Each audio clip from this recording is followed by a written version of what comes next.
मित्रों, इस वीडियो को जारी करने का एक विशेष उद्देश्य है। बहुत लोगों को मालूम है कि 40 वर्षों की जो शैक्षणिक गतिविधि मेरी थी, एक राजनीति शास्त्र के विद्यार्थी के नाते, एक प्रोफेसर के नाते, एक विभागाध्यक्ष के नाते और सामाजिक संकाय और लॉ के संकायाध्यक्ष के नाते 1 जनवरी से मैं सेवानिवृत्त होने के बाद बैठकर मैं सोच रहा था कि इतने वर्षों तक की जो मेरी शैक्षणिक यात्रा रही, उसके पहले छात्र के रूप में, तो क्या अवकाश प्राप्त के बाद मेरा दायित्व तो समाप्त हो गया? तो मुझको लगा कि नहीं, जो टीचर होता है वो हमेशा टीचर रहता है, उसको टीचर का सम्मान मिलता है। तो क्या अवकाश प्राप्ति के बाद जो सम्मान मिलता है, जो आदर मिलता है, उसके लिए उसके पीछे जो अपेक्षाएं होती है, मुझको लगा कि उस अपेक्षा पर खरा उतरने की कोशिश करनी चाहिए। और ये कोशिश इसी वजह से है क्योंकि मैंने ये महसूस किया कि जिस विषय का मैं विद्यार्थी रहा, शोधार्थी रहा, शैक्षणिक जो मेरी यात्रा रही शिक्षक के रूप में भी 40 वर्षों तक की, उसमें मैंने ये बहुत शिद्दत से महसूस किया कि छात्रों में कोई कमी नहीं होती है। सामान्यतया कमी हम आचार्यों में होती है कि जो विषय होता है उसके महत्व को हम बताते नहीं हैं,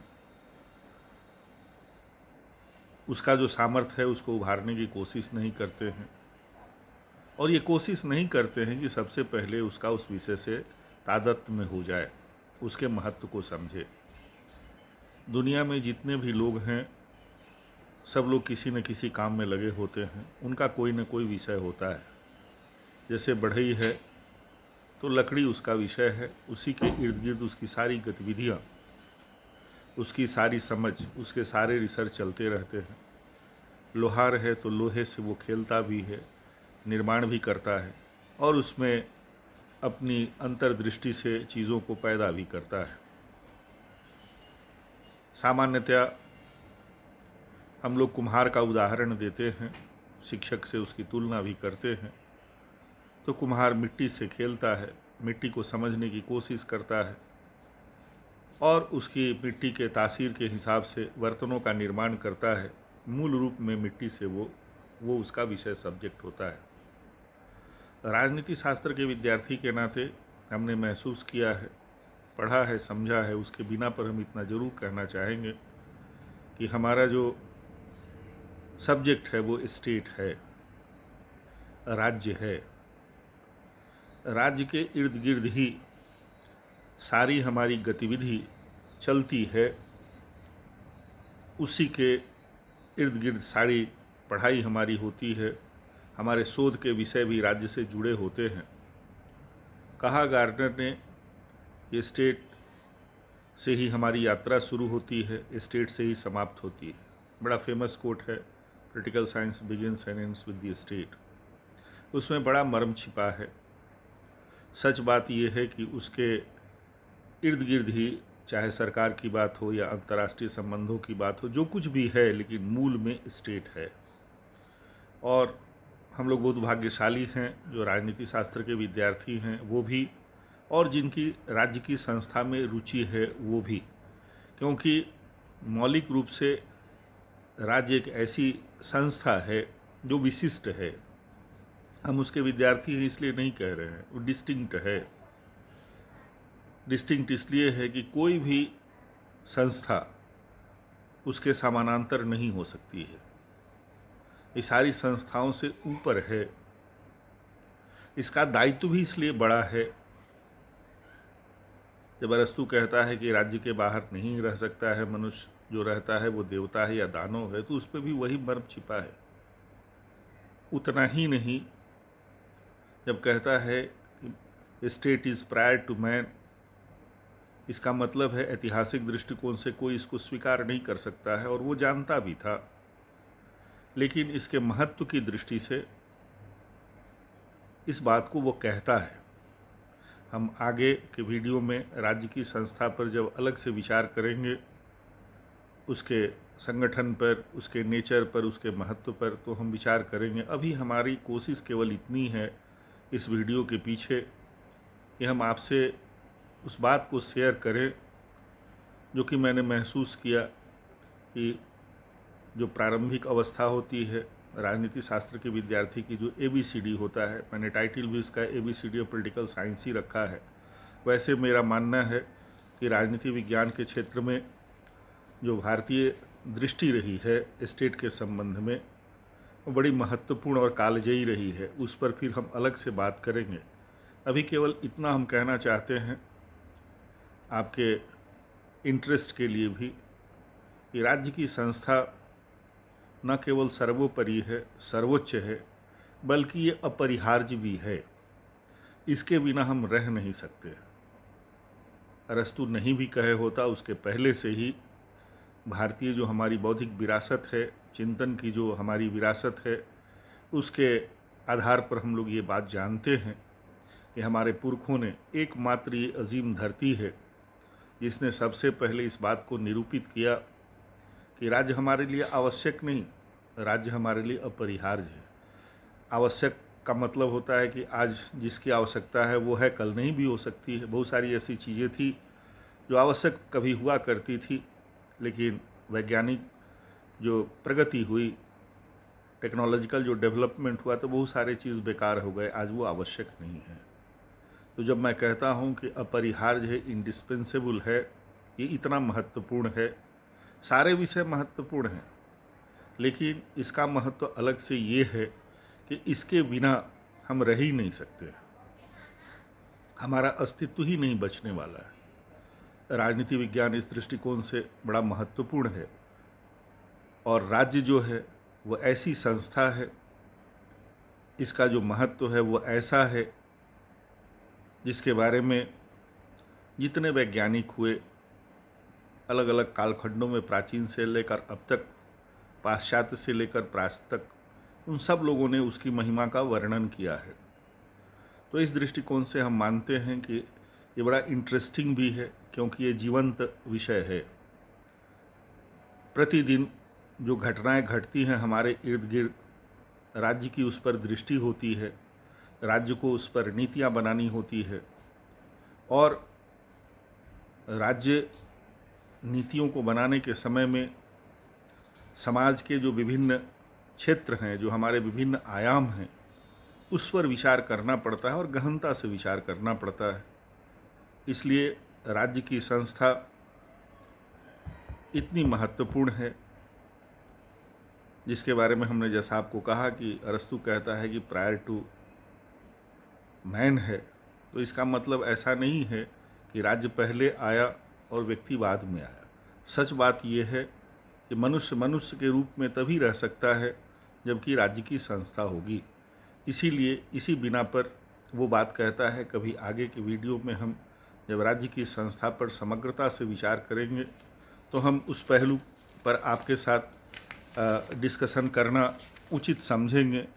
हमने आपको जैसा कहा कि ये लिविंग भी है, ये सुप्रीम भी है, ये इंडिस्पेंसेबल भी है, और सबसे बड़ी बात ये है इसके संदर्भ में कि राज्य की संस्था के महत्व को रेखांकित करने के लिए, उसको एस्टैब्लिश करने के लिए पाश्चात्य जगत को बहुत जद्दोजहद करनी पड़ी है और अभी भी वो करता है। हम इतना कहना चाहते हैं अभी इस वीडियो में कि राज्य के बारे में जो दृष्टि रही प्लेटो की,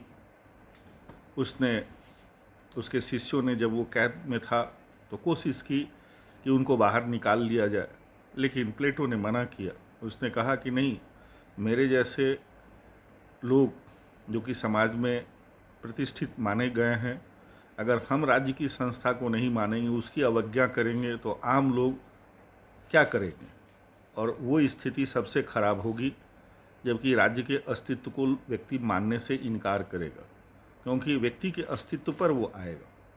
इसीलिए उसने राज्य के गलत आदेश था, वो मानता था, फिर भी उस आदेश का पालन उसने इसलिए किया कि आज राज्य को चलाने वाले जो लोग हैं वो सही नहीं हैं, गलत हैं, इसलिए गलत आदेश पारित करते हैं।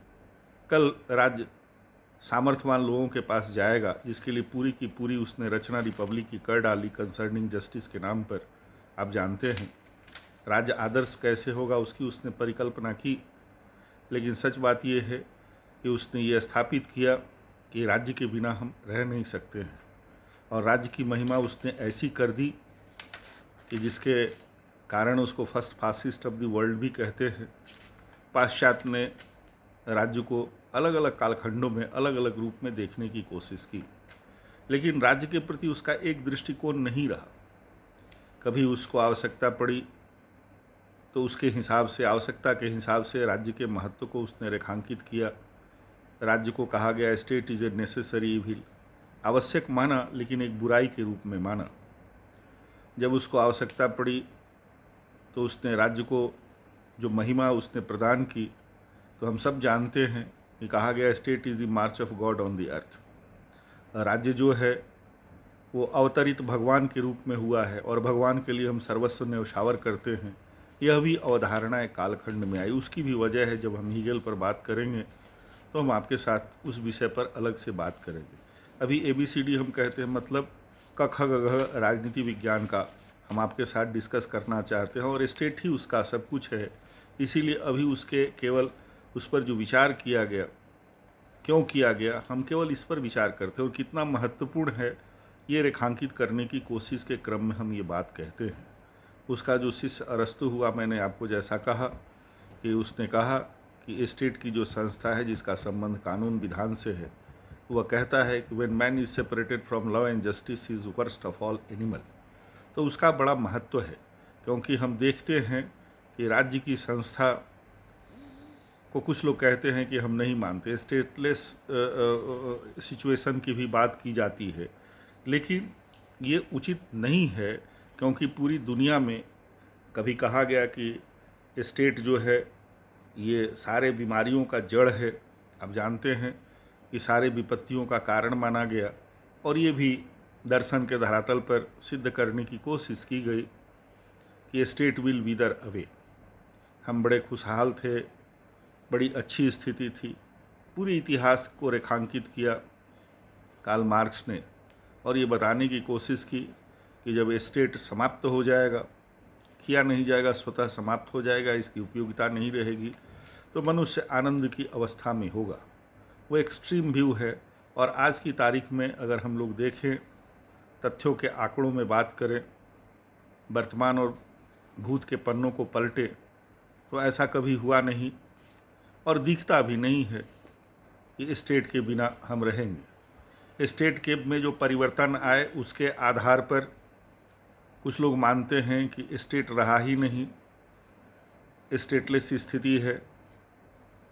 कैसे वो कहते हैं और उसका क्या मतलब है, इस पर भी हम बात करेंगे। जब डिटेल में राज्य की संस्था के विभिन्न आयामों पर बात करेंगे तो आपसे हम उस पर बात करेंगे। अभी केवल हम इतना रेखांकित और रूपांतरित करना चाहते हैं कि ये अवस्था भी जो कहा गया पाश्चात्य में, हमने कहा कि आवश्यकता पड़ी तो उन्होंने कहा कि स्टेट इज ए नेसेसरी भी, आवश्यकता पड़ी तो उसको महान भी उन लोगों ने बना दिया, और कहा कि साहब स्टेट जो है वो मार्च ऑफ गॉड ऑन दी अर्थ है।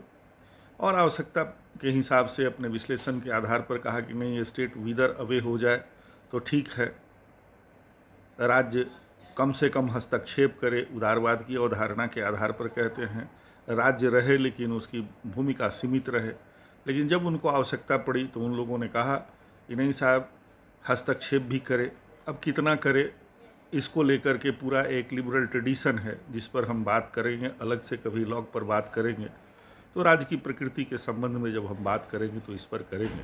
लेकिन मूल रूप से हम ये कहना चाहते हैं कि राज्य के संस्था के बारे में उसकी सर्वोच्चता की बात की जाती है तो पाश्चात्य दुनिया में हमको देखने को मिलता है कि राज्य बड़ा, कि चर्च बड़ा, कि कोई दूसरी संस्था बड़ा, उसके सर्वोच्चता भी पर भी प्रश्न खड़ा किया जाता रहा, और उसका दुष्परिणाम भी हमको देखने को मिलता है। लेकिन अंत में उन लोगों ने भी मान लिया कि नहीं, चर्च की संस्था या और भी कोई संस्था राज्य की सबॉर्डिनेट है, उसके मातहत है, और जो संप्रभुता की अवधारणा है, जब राज्य की संस्था के डिटेल में बात करेंगे तो उस पर हम बात करेंगे आपके साथ। केवल अभी हम इतना कहना चाहते हैं कि हमारे जो पुरखे रहे, जो हमारा जो विजन रहा, हमारा जो राज्य के प्रति दृष्टिकोण रहा, हमने शुरू से ये माना, अनादिकाल से, जब से हमारा जो चिंतन हमारा दिखाई पड़ता है, ईसा पूर्व 4वीं सदी से भी पूर्व में हमारे जो ग्रंथ रहे, वेद रहे, पुराण रहे, और अंत में जो अंतिम दार्शनिक एंशिएंट में हम लोग मानते हैं कि कौटिल्य है ईसा पूर्व 4वीं सदी में, वही कालखंड है जो अरस्तु का कालखंड है। तो हमारे यहाँ शुरू से ये माना गया कि नहीं, राज्य अपरिहार्य संस्था है, इसके बिना हम रह नहीं सकते हैं, इसके बिना स्वस्थ समाज की परिकल्पना नहीं की जा सकती है, इसीलिए उसकी सर्वोच्चता पर कोई प्रश्न चिन्ह नहीं हो सकता है। सारी संस्थाओं का महत्व है, परिवार से लेकर के, समाज से लेकर के ऊपर जितने सुपर स्ट्रक्चर्स हैं, सबका अपना महत्व है, लेकिन मूल रूप से ये सारी संस्थाएं उसके मातहत काम करेंगी। और उतना ही नहीं, हमारे यहाँ जो हम लोग कहते हैं ऑथोरिटी की बात करते हैं, सर्वोच्चता की बात करते हैं, तो प्राचीन काल में राजा था, सर्वोच्च उसको माना गया और उसके पैरेलल किसी को रखा नहीं गया।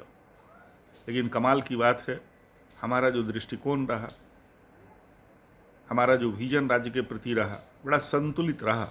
वैसे तो संपूर्ण दर्शन, भारतीय दर्शन, चाहे जीवन का हो, चाहे अर्थ का हो या राजनीति का हो, हम मध्यम मार्गी रहे हैं। हम जब जीवन की भी बात करते हैं तो धर्म, अर्थ, काम और मोक्ष की बात करते हैं, संतुलित है, बैलेंस्ड है।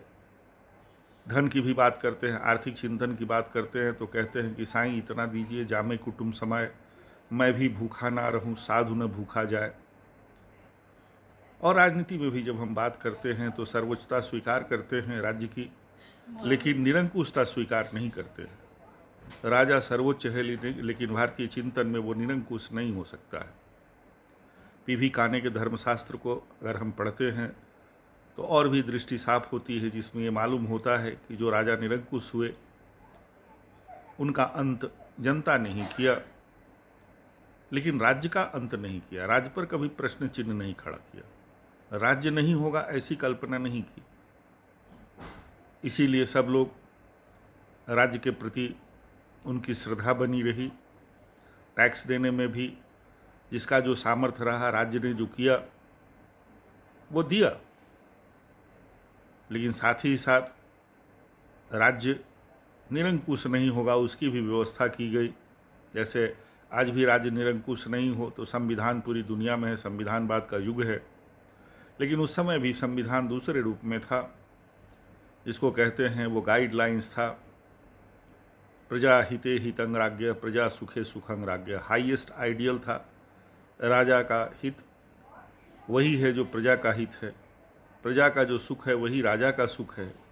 मतलब राजा सर्वोच्च है, लेकिन उसको एक शासक के रूप में और एक सेवक के रूप में स्वीकार किया गया।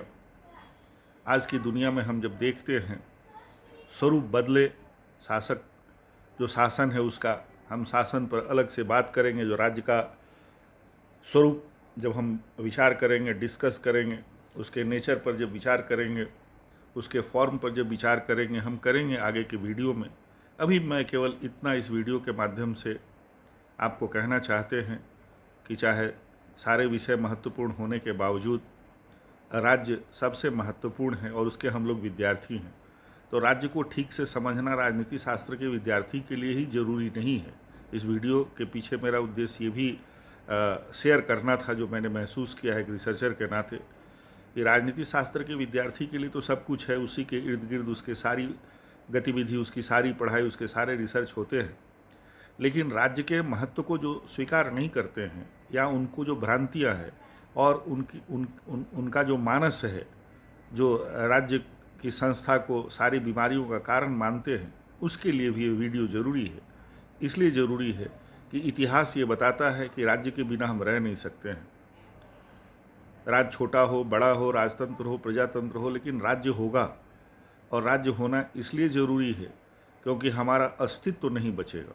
अस्तित्व इसलिए नहीं बचेगा, इसके बारे में राजनीति विज्ञान का जो विद्यार्थी है पाश्चात्य जगत में हॉब्स उसने साइंटिफिक एक विश्लेषण किया फिजियोलॉजी और साइकोलॉजी के आधार पर।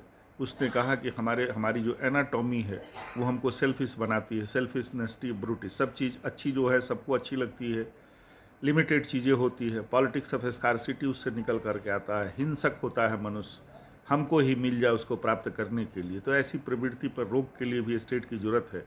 और भारतीय जो मानस है, जो हमारी बौद्धिक जो विरासत है राजनीति के क्षेत्र में, उन लोगों ने ये माना कि राज्य नहीं होने पर मत्स्य न्याय की स्थिति हो जाएगी। जिस तरह से बड़ी मछली छोटी मछली को निगल जाती है, उसी तरह से हर आदमी असुरक्षित होगा। तो एक सुरक्षा का भाव होना, एक सभ्य समाज की परिकल्पना करना और उसके लिए राज्य को ठीक से समझना, राज्य के महत्व को ठीक से समझना, राज्य के नेचर को ठीक से समझना, राज्य के जो विभिन्न जो आयाम हैं उसको ठीक से समझना केवल राजनीति शास्त्र के विद्यार्थी के लिए ही नहीं अपितु उन तमाम लोगों के लिए ज़रूरी है जो ये समझते हैं कि राज्य की संस्था हमारे लिए कितनी महत्वपूर्ण है, इसके आदेश का पालन हम क्यों करते हैं, किस सीमा तक करते हैं, क्यों किया जाना चाहिए। इन तमाम प्रश्नों के लिए राजनीति विज्ञान और राजनीति विज्ञान का जो मूल विषय राज्य है उसको समझना अपेक्षित है और अनिवार्य है। चाहे हम किसी पेशे में रहते हों, वो सारा पेशा नियंत्रित होता है राज्य से। हम मेडिसिन के क्षेत्र में देखते हैं कि कौन मेडिसिन चलेगा नहीं चलेगा। हम जो काम करते हैं, बिल्डिंग बनाते हैं, कितना हाइट का बिल्डिंग होगा नहीं होगा, वो क्यों राज्य ऐसा करता है। परिवार हमारी संस्था है, प्राकृतिक संस्था है, स्त्री पुरुष बच्चे और जो उसमें रहने वाले लोग हैं उससे वो बनता है, लेकिन वो भी कैसा होगा, किस तरह से बनेगा। देश में और दुनिया में जो आप देखते हैं कि परिवार का जो जीवन है उसके विभिन्न क्षेत्रों को भी नियंत्रित करने की अवस्था राज्य की होती है, वो सर्वोच्च है। शादी विवाह के भी कायदे कानून, बच्चों की संख्या, जनसंख्या, उसके हिसाब से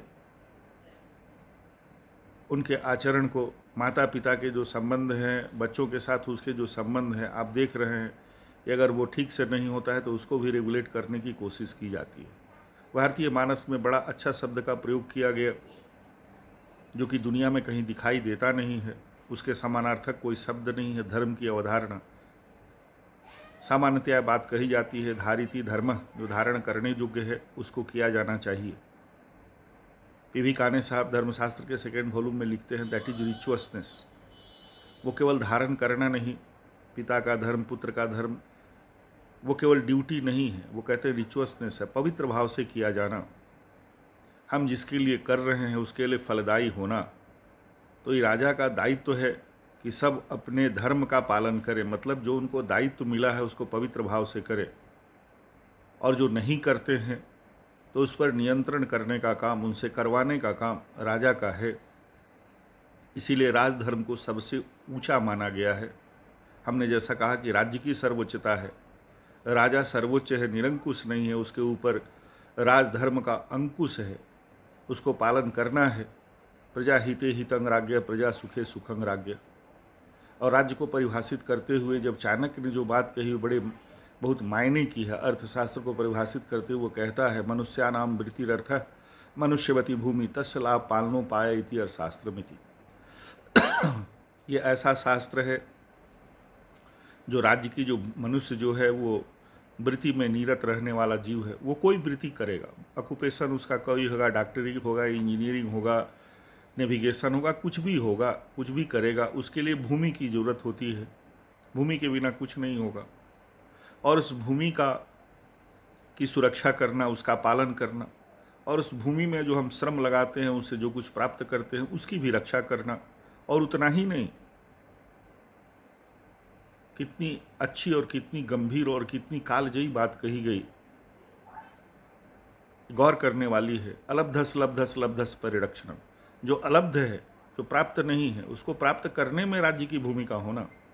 जैसे खेती कर रहे हैं तो खेती में मदद करना वो राज्य का शुरू से ही दायित्व माना गया। जो हम काम कर रहे हैं उसमें सहयोग करना, जो इंफ्रास्ट्रक्चर की आज हम बात करते हैं, वो सोचिए प्राचीन कालखंड में ही, ईसा पूर्व चौथी में अर्थशास्त्र में तो रेखांकित किया, लेकिन उसके पहले की रचनाओं में भी वो चीज़ें थी वो अंतिम दार्शनिक है, व्यवहारिक दार्शनिक है, जिसको प्रशासन का व्यक्तिगत अनुभव था, इम्पीरिकल अनुभवजन्य ज्ञान उसके पास प्राप्त था।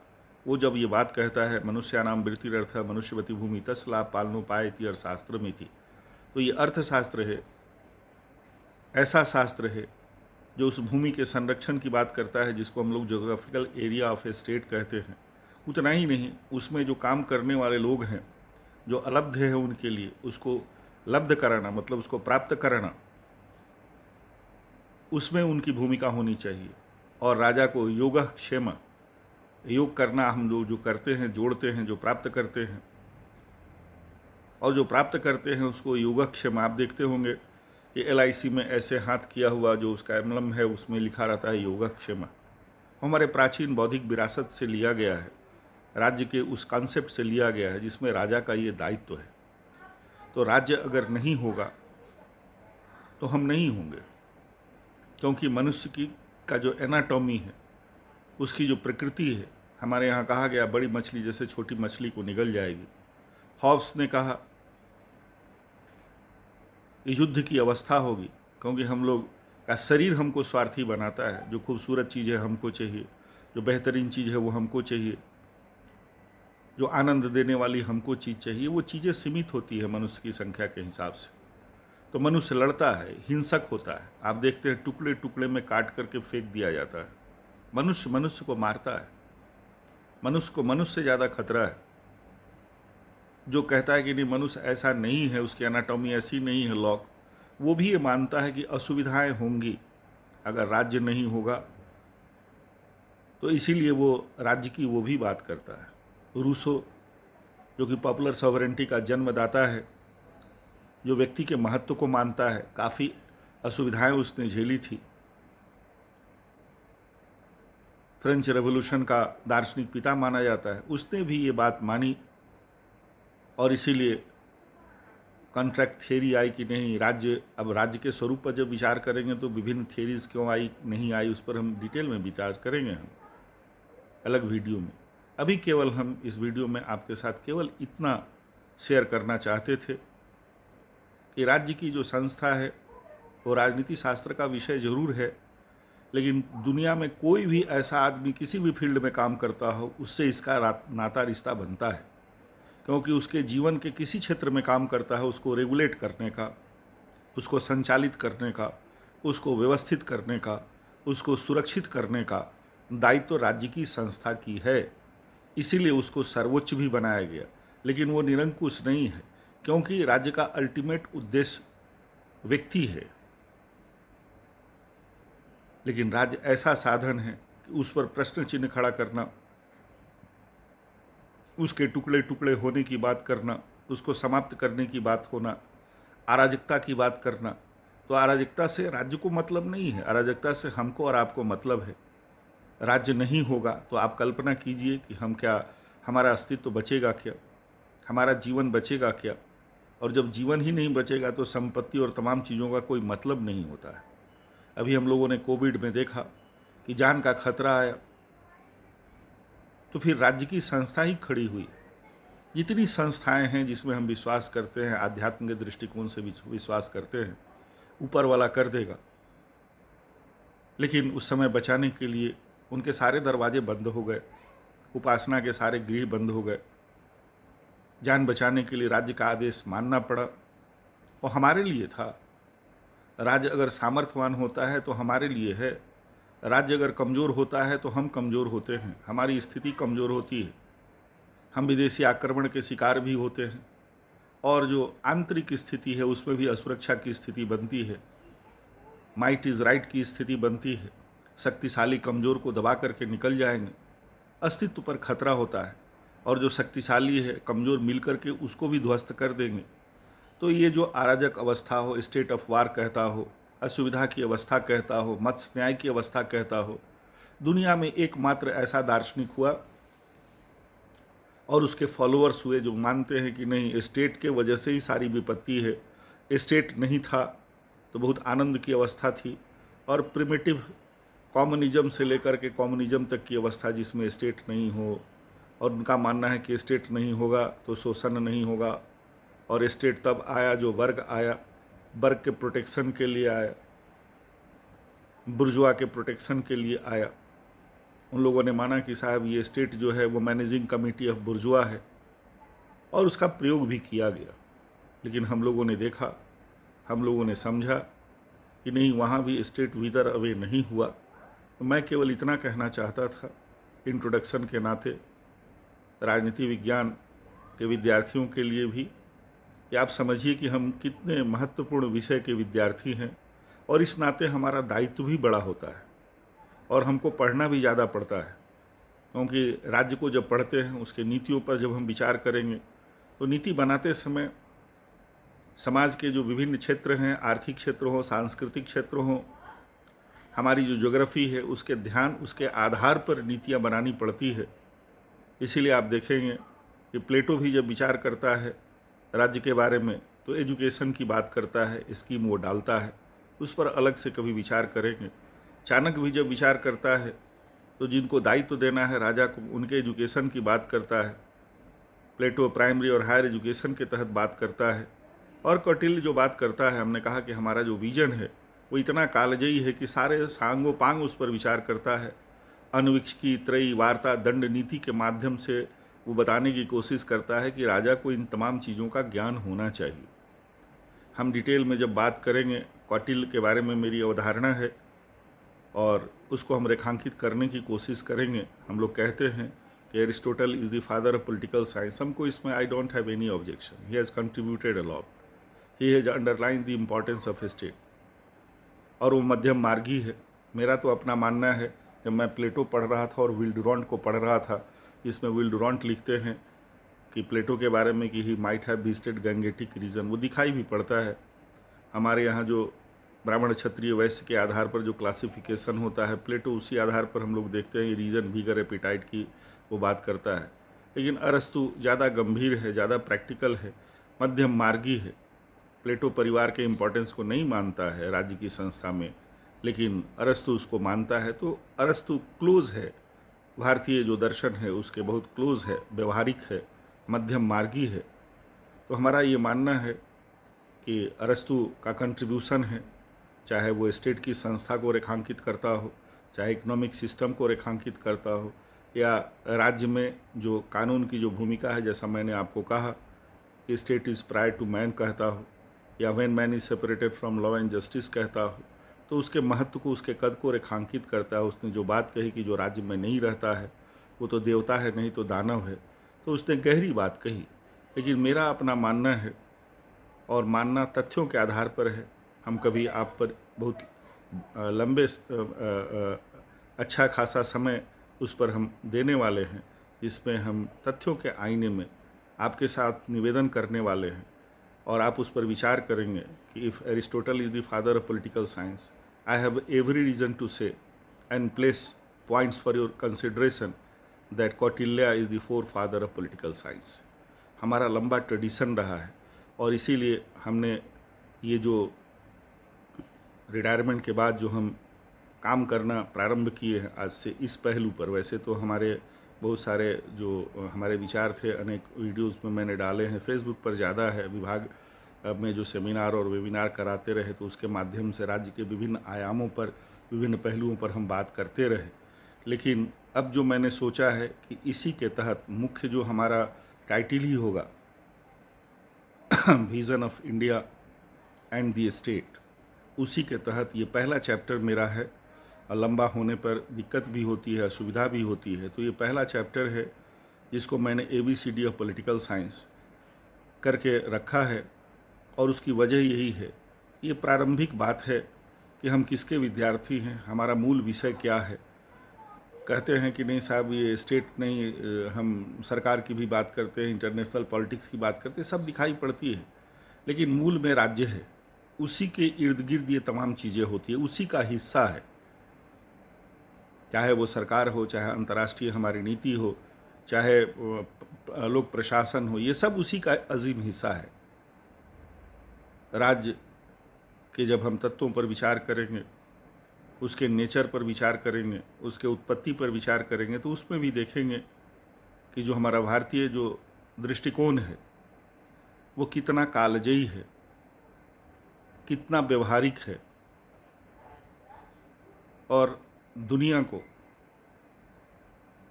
इस पर विचार करना चाहिए कि हमारा जो योगदान है उसके महत्व को माने न माने, लेकिन उसका जो महत्व है उससे दुनिया को परिचित करावें, और उसी में सबका भला है। एक सिविलाइज सोसाइटी के लिए, एक सभ्य समाज के लिए राज्य की संस्था की सर्वोच्चता, उसकी विशिष्टता, उसकी प्रयोगधर्मिता, क्योंकि जो परिस्थितियां होती है उसमें प्रयोग करने की जरूरत पड़ती है, और प्रयोग होते रहे हैं, अच्छे प्रयोग भी हुए हैं, प्रयोग बुरे भी हुए हैं, तो उससे सीख लेना। और पाश्चात्य की एक रवायत रही है, जैसा मैंने कहा कि स्टेट को अपने सुविधा के हिसाब से, अपनी परिस्थितियों के हिसाब से कभी उसको आवश्यक बुराई मानते हैं, नेसेसरी इविल के रूप में रेखांकित करते हैं। जब राष्ट्रवाद की बात होती है, उसको बढ़ाना होता है और राज्य को शक्तिशाली बनाना होता है किसी खास उद्देश्य से, जो हिगेल के दिमाग में था, वो तो कहता है state is the March of God on the earth, everything with in the state, nothing outside the state and nothing against the state. लेकिन उस पराकाष्ठा पर ले जाता है जब कहता है कि what to a nation what a maternities to women. हम देखेंगे जब राष्ट्रवाद पर विचार करेंगे, भारतीय राष्ट्रवाद पर विचार करेंगे, तो उन पहलुओं पर विचार करेंगे कि जो हमारा भारतीय दृष्टिकोण है, इंडियन जो विजन है स्टेट के बारे में, वो कितना संतुलित, कितना व्यवहारिक और कितना सामयिक भी है। आज जब दुनिया फंसी हुई है युद्ध में, हर जगह देख रहे हैं अफरा तफड़ी मची हुई है, राज्य की संस्था की टकराहट जो शुरू हुई थी राज्य और चर्च के बीच में, वो समाप्त पूरी तरह नहीं हुई है, और हम लोग देख रहे हैं कि हमारे पुरखों ने बड़ा काम किया। आज भी हम कहते हैं कि संविधान सबसे ऊपर है, उसके हिसाब से हम चलेंगे, और उसके लिए एक रचना योजना खड़ी हमने की है। उस पर भी जो प्रश्न चिन्ह आते हैं, जब व्यवहारिक पहलू पर हम विचार करेंगे तो उस पर विचार करेंगे, लेकिन देखेंगे कि इन तमाम झंझावातों से झेलने का जो सामर्थ्य पैदा हुआ है, वो हमारी जो मानस है, हमारा जो विजडम है, एंशिएंट जो विजडम है रिगार्डिंग इंस्टीट्यूशन ऑफ स्टेट, उसकी बड़ी अहम भूमिका रही है। और उस भूमिका को रेखांकित करना हिंदुस्तान के लिए ही ज़रूरी नहीं है।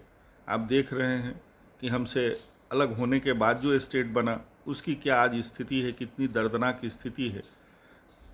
क्योंकि वहाँ राज्य बड़ा तो उनके धार्मिक संस्थान बड़े, कि वहाँ का प्रशासन का जो एक अमला है वो बड़ा, या कहीं दुनिया के जो बहुत तेरे ऐसे देश है, मैं नाम नहीं लेता, आपको संकेत में अभी केवल कहना चाहते हैं, जहाँ ये है कि नहीं साहब राज्य से बड़ी कोई दूसरी चीज़ है। हिंदुस्तान में भी कोशिश होती है बताने की नहीं राज्य बड़ा नहीं है, इससे बड़ा हमारा ये है, हमारा वो है, कुछ बचने वाला नहीं। और ये तथ्य, हमने कहा कि ये तथ्य हमको स्पष्ट तौर पर बताता है, हमको निर्देशित भी करता है, हमको सलाह भी देता है, और हमको चेतावनी भी देता है कि राज्य की संस्था के महत्व को ठीक से समझिए, वो हमारे लिए है, वो अपरिहार्य है, आवश्यक नहीं है, अपरिहार्य है, और समय के हिसाब से उसके महत्व को घटाया बढ़ाया नहीं जा सकता। उसका महत्व बढ़ा हुआ है ही, इसीलिए वो सर्वोच्च संस्था है। राज्य के पास जो है मित्रों, वो किसी के पास नहीं है। हम कभी कभी इंटरव्यू में प्रश्न पूछते हैं कि कौन सी ऐसी चीज़ है जो राज्य के पास है, दुनिया के किसी संस्था में नहीं है। न तो किसी भी राष्ट्र के भीतर की किसी संस्था में है, न किसी अंतर्राष्ट्रीय संस्था में है। वो उसकी सर्वोच्चता है, जिसको लोग संप्रभुता के रूप में जानते हैं। संप्रभुता की अवधारणा कितनी विशिष्ट विलक्षण है, उस पर कितने विवाद हैं। मोनिस्टिक प्लुरलिस्टिक थ्योरी के आधार पर उस पर भी विचार करेंगे, और हम जब विचार करेंगे तो किताबी जो पंक्तियां हैं उसके आधार पर नहीं, हमारी जो आज तक की जो समझ बनी है सामान्य भाषा में, मेरी कोशिश होगी कि आपके सामने रखें ताकि चीज़ें आपके पास स्पष्ट हों, तकनीकी शब्दावलियों का प्रयोग वहीं करेंगे जहां बहुत अपेक्षित होगा, क्योंकि मेरा मानना है कि अगर लोग समझते हैं, चीज़ें स्पष्ट होती है, अवधारणाएं स्पष्ट होती हैं, तो खुद से विश्लेषण करने की क्षमता पैदा होती है। और एक आचार्य के नाते मैंने ये महसूस किया, एक छात्र के नाते भी महसूस किया कि आचार्य वही है जो कि अवधारणाएं बच्चों के सामने साफ करके रखे, और जो बेसिक अवधारणाएं हैं, मूल जो हमारी अवधारणा है किसी विषय के संबंध में, जैसे कुम्हार है तो मिट्टी की अवधारणा उसको साफ होनी चाहिए, वो अपनी अगली पीढ़ी को बताने की स्थिति में हो कि इस मिट्टी की तासीर क्या है, क्योंकि सब मिट्टी से सारे बर्तन नहीं बन सकते, कैसे बनेंगे, और जो बनेंगे तो उसके लिए क्या करना होगा, वो उसकी समझ खुद की जब तक पैदा नहीं होगी तब तक वो किसी में विश्वास पैदा नहीं कर सकता है, उसका निर्माण भी नहीं कर सकता है, और आगे की पीढ़ी को तैयार भी नहीं कर सकता है। जो कुछ मुझको मिला एक आचार्य के नाते, एक शिक्षक के नाते, हम जीवन भर अपने छात्रों के, अपने गुरुओं के आभारी हैं। ऋण से तो कभी मुक्त नहीं हो सकते हैं, न गुरु के ऋण से मुक्त हो सकते हैं, न छात्रों के प्रेम के ऋण से मुक्त हो सकते हैं। लेकिन मेरी कोशिश ये है, ऋण मुक्ति की कोशिश नहीं है, मेरी कोशिश है कि जो कुछ दिया, जो कुछ मिला, तो हमारा दायित्व तो बनता है कि हम भी कोशिश करें कि थोड़ा बहुत जो शेयर कर सकें वो आपके साथ शेयर करें। इसी मंशा से मैंने इसका टाइटल भी मैंने आपको जैसा कहा, vision of India and state, इसी टाइटल से ये सीरीज हम चलाने वाले हैं, जिसका पहला चैप्टर है ABCD ऑफ पॉलिटिकल साइंस, जिसमें मैंने स्टेट के महत्व को रेखांकित करने की कोशिश की, और राज्य के बारे में जो विभिन्न पाश्चात्य और प्राच्य में जो चिंतन है, जो चल रहा है, कोशिश मेरी थी कि संक्षेप में इस वीडियो में ये बात हम आपके साथ शेयर करें। बहुत बहुत धन्यवाद, बहुत बहुत आभार। अगर आपको लगता है कि ये क्रम जारी रहना चाहिए, अगर ये उपयोगी है, तो आप इसको, जो एक प्रक्रिया है जिससे हमको पता चलता है, आप लाइक करते हैं, उसको सब्सक्राइब करते हैं। हौसला जब अफजाई के लिए आप जो भी करते हैं, तो आगे हमको और भी प्रेरणा उससे मिलेगी। वैसे मैं ये क्रम जारी रखूँगा, लेकिन उससे अगर कुछ मनोबल बढ़ता है एक आचार्य का, तो आपके सहयोग की अपेक्षा होगी। इसी अपेक्षा के साथ इसको हम अभी यहीं समाप्त करते हैं। बहुत बहुत धन्यवाद। Thank you very much.